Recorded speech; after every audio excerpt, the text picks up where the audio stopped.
Hundreds of gas-guzzling private jets took off this week as billionaires from all over the world jetted off to Davos, Switzerland, for the ritzy and glamorous World Economic Forum, a week-long event for the ruling class to talk down to the rest of us. And it's not for everybody. It's an invite-only event. And once you do get in, they divide you by class. You get a white badge with a blue line if you're rich enough. You just get a white badge if you're married to someone important. Or if you're just a part of someone's entourage, you get an ugly green badge. You're not good enough. They keep the elites together, and they have their own little police state to make sure these people are focused on ruling the world. If you're not from CNN or the New York Times and you show up uninvited, they'll probably arrest you. And it's all headed up by a guy named Klaus Schwab, who's pretty much running a one-world government here. He kicked off the week by saying the future is theirs, not yours. The future is not just happening. The future is built by us, by a powerful community as you here in this room. We have the means to improve the state of the world. And the way they start is by tracking you. If you go deep in the weeds in what these people are saying at this place, they're openly scheming up some of the craziest plans you'll ever hear of, like tracking your carbon footprint. We're developing, through technology, an ability for consumers to measure their own carbon footprint. What does that mean? That's where are they traveling? How are they traveling? What are they eating? What are they consuming on the platform? So, individual carbon footprint tracker. Stay tuned. You heard it. The one world government wants to keep tabs on what you eat and where you go. All because John Kerry's a little mad that your cheeseburger is wiping out part of the population. People forget, greenhouse gases are pollution. And 15 million people a year die because of the quality of the air around the world. We're dealing with a crisis here, folks. It's a crisis made by human beings. Maybe they should take their own advice before jetting off across the world on those private jets, emitting all that carbon. But to them, they have more important things to focus on, like preventing the next pandemic, since it worked out so well last time.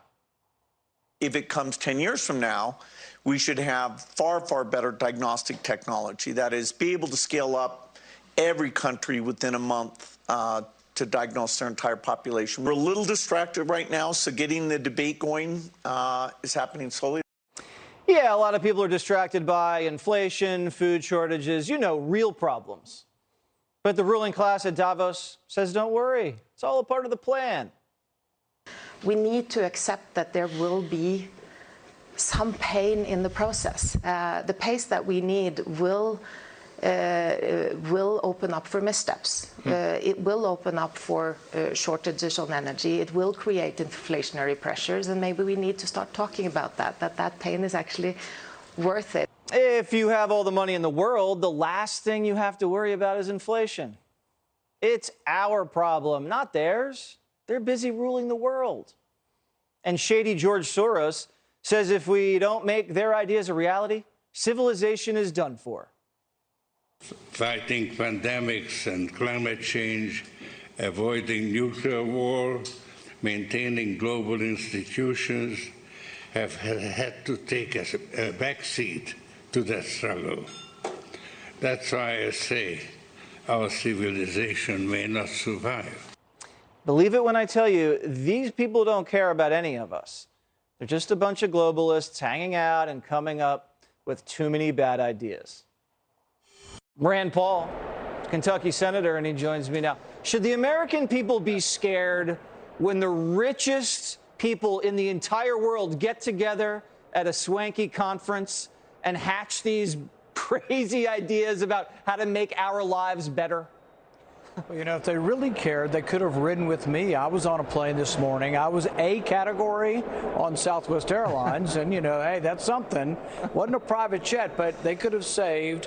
When you're on a private jet, they're spending 5 times as much of a carbon footprint. So if they really cared about that, they could ride on commercial airlines, but they aren't. They're elitist. But the other real danger here that's even more danger than all their phony caring about carbon footprint, the real danger is this. Look how bad your government is in a country where you get to vote for these people. This would be a government, a world government, where you don't get to vote on anybody. This is everybody's worst nightmare. The bureaucracy that we have trouble in our United States because we don't get to vote on them, we vote indirectly. Can you imagine the one world bureaucracy of all these elitists and their private jets that would rule our country and we wouldn't get to vote? So I'm dead set against this. And they used to call people who talked about one world government, they used to say, oh, it's a conspiracy. And we would always say, no, it's in their mission statement. They say it at every meeting. That's what they're for.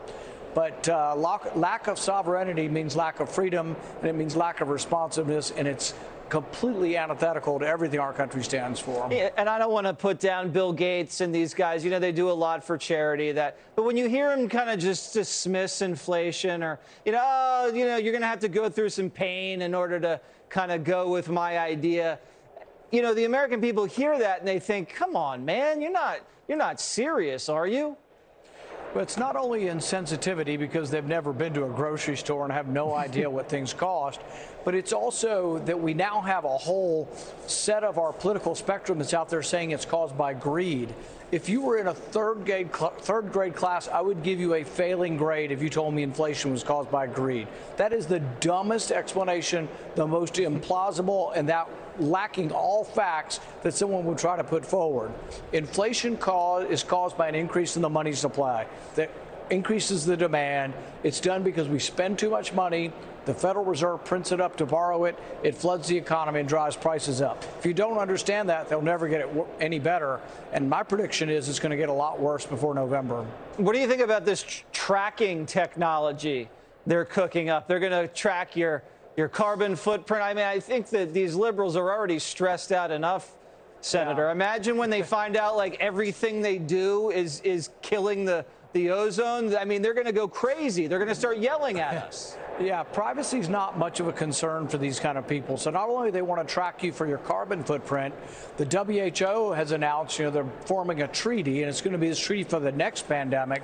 But in the next pandemic, it's not going to be a Washington-based mandate on vaccines or a Washington-based social distancing or masks. It's going to be an international one, and they actually want to track everybody with a QRS code.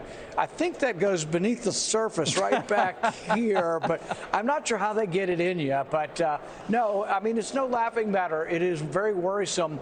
But whenever they talk about it, they have absolutely no concern for privacy. And you're exactly right. They don't care about the individual. They don't know people like us. They've never been on a bus. They've never been on Southwest Airlines. They've never driven a car. Most of them have never even driven their own car. So these are not the kind of people we want telling the rest of us what to do. All right. Senator Rand Paul from Kentucky flies commercial. Let it be known. Thank you so much, Senator. Hey, Sean Hannity here. Hey, click here to subscribe to Fox News YouTube page and catch our hottest interviews and most compelling analysis. You will not get it anywhere else.